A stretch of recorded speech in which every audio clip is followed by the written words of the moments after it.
is Cars and Bids. I'm Kennan. I'm Filippo. And today we're going to talk about salvage title cars. When is the time to buy a salvage title car? We've got opinions. Do you? Yeah. We've got opinions. Let's do it. Okay, so when to buy a salvage title car? You're going to get some real consumer advice from us.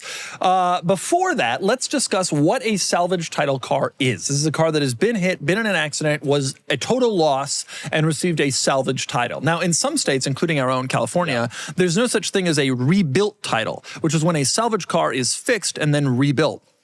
Some states do have a rebuilt title, but a lot of people still view that as okay, it was a total loss at some point. Yeah, right. We mean a car that's not currently damaged, Not currently, was fixed. Yeah.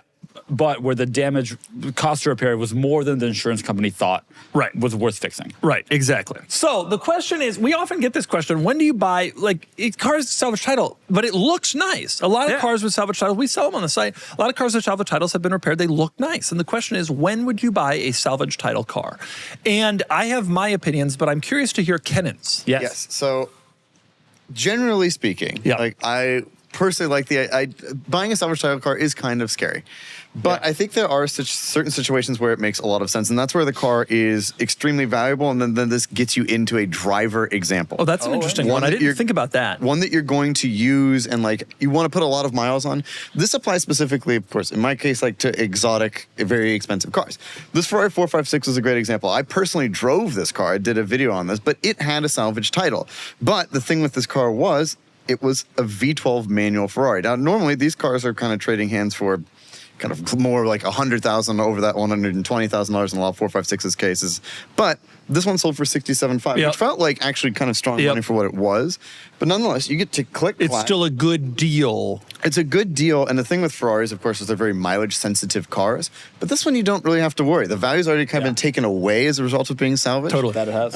And now, of course, I would still get inspected, make sure the frame is straight and stuff like that. Because when people hear salvage, that's the thing they think of. And that's like a banana. That's what you're getting the discount for. That's what you're getting the discount for. Now, of course, this is an expensive car new. A lot of insurance companies, the owners want to get rid of it. They don't want to deal with the Ferrari headaches or whatever. For whatever reason, they don't want to deal with the stuff, the difference in value. So they want it to be salvaged so they get paid out in full. And that happens a lot with a lot of cars. We saw that also. I think there was a 458 that we sold early on. Very similar situation. This car was salvage title. But again, it seemed like it was more of an insurance thing, so that's where it gets kind of nebulous. What I would look at, if I'm going to make the choice that you're suggesting for an exotic car to kind of reach into the next paragon of exotic that maybe you couldn't afford otherwise, what I would look at is I would love to see some history of the car having been used since the salvage title. Exactly. So if the car was salvaged when it was 2 years old and it's now 8 years old and it's done 15,000 miles since then, you have a pretty good idea that it's probably at least good enough to be used. I mean, it may not be as perfect as a nice car, but it probably is pretty usable. If the salvage title was yesterday afternoon and they just rebuilt it and you're taking that leap as the first guy, it's maybe a little bit more scary. Who knows what you're going to find? Do all the seals tight? Does it leak? All that stuff. It's nice. It would be nice to be able to get a little distance from the salvage title. And some cars, 20 plus years. I mean, Diablos, cars that are old, it starts to matter almost zero. Yeah, that's exactly my thought on it. And again, I drove this car. It drove great. Yeah. It was dead straight. It didn't make any weird noises. Yeah. It drove like a 456 is supposed to drive. So I view it as kind of a value thing for people who actually want to use a car of the next echelon. Okay, that's one. That's a good one. I didn't write that down, but that is a good possible. Makes sense that somebody that got into an accident in their 456 or their 458, they will fight tooth and nail with the insurance company to make sure it's totaled. Because to your point, they don't want to deal with that. They don't want.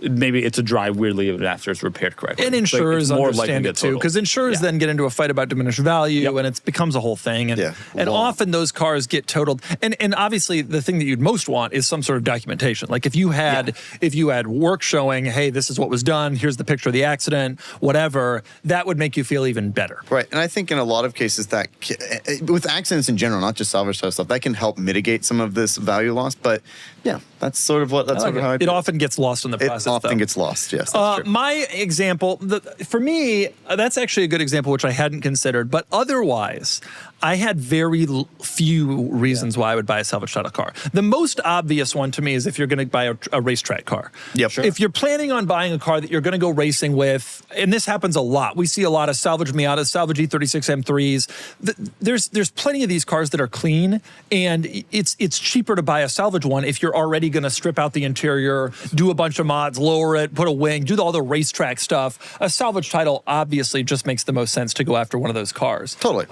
Because you're going to end up putting a cage on it and all this other stuff that's going to reinforce the safety component anyway. Right. And also, if it's going to be a race car, reality is you might put it into the wall again yourself. You might put it in the wall, absolutely. And you don't necessarily want the risk of taking a more valuable clean car. Might as well just take one that's already had some stuff and use it as a racetrack car, because track miles are going to be hard miles. The car is going to continue to get used and get hit, and that's just kind of the way it is. And so that's, I think, always a good example of a car, of a good use for a salvage title car. My other one was that if it's a car that you plan to modify in an absurd way, be even not just a race car, but just like kind of an absurd, like you want to do a crazy engine swap or a SEMA type build where basically you're ripping the whole car apart anyway, starting with a less valuable chassis, a less valuable body. Why not? Makes more sense because often it's expensive to do on a car that is completely clean. Yeah. And so I consider that to be also a pretty good example of a reason to do it. I wouldn't necessarily do it if I was going to daily it. That would start to make me anxious about a salvage title. Interesting. I have two cases where I wouldn't care, truly. Pull up the F31 M3. Oh, yeah. Yeah. That we had. That was a car that was it had a rebuild title into Michigan, but who cares? I think it was a rear end hit. Well, it turns out they changed every point. They changed every end, and this is another example, like my heavily modifying. If you're gonna do it, like this car got so much love and so much work that like starting with a car that had been hit made sense. You were gonna do all this stuff anyway. Why not start with something that was cheaper to get? Right. Yeah. Exactly. Also, they took a car that wasn't very valuable. Wasn't hard to total out a regular F31 3 Series. They knew they were going to redo all the exterior body panels to look more like an M3 build. Anyways, right. All right, great. Right. Yeah. And I have one other case, which is there are cars that reached a point where their value was so low that any accident totaled them out. The best example I could find was we had a 635 CSI that had 170,000 mile. This 635 CSI was in an accident in 2011. Can't imagine it was worth a ton in 2010. Who cares, right? Like and it was listed on the Carfax as minor damage that resulted in it being totaled. I've seen cheap cars get totaled out from hail. Right. And like this was a car that had what is described by Carfax as a minor accident, and I believe it. But that was enough to make the repair not worth it.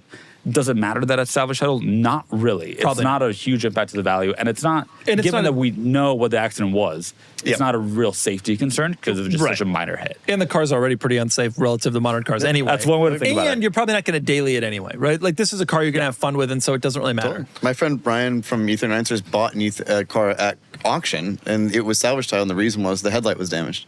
In an accident. That was it. Yeah. And like he replaced the headlight. I mean, he'd gone into the car, checked everything, and it was all perfectly inspected. That stuff happens. Just like that does happen. So there are like arbitrage, I guess, opportunities that exist. I will say, those are the situations we would buy a salvage title car. There are quite a few situations where I wouldn't. And I think the biggest situation in which I wouldn't buy a salvage title car is if I really wanted to use the car with frequency, to transport my family, to use it as a daily driver. There are no situations like that where I would consider a salvage title car to be worthy of that unless...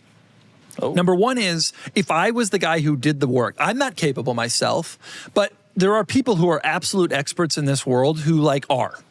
And in that situation, if that's one of you, like do it. Like that's a good way to get into a car you might not be able to get into otherwise. If you yourself can do a straighten the frame and put all the airbags back, and because you know what you're doing. I definitely don't. And also, the other option is, if I was really convinced that the car hadn't lost integrity, like that 5 Series example, if I had some real documentation that here's a picture of the accident, here's what it was, here's why it was salvaged, here's all the work that was done, in that situation, if I felt comfortable about it, I would do it. Otherwise, I think for a daily driver car, a salvage or rebuilt title car would just make me a little bit too sketched out. I fully agree with that. Yep, same. I generally avoid them as a sort of rule of thumb, but for all the reasons you outlined, I think especially with a family, like it just doesn't make sense.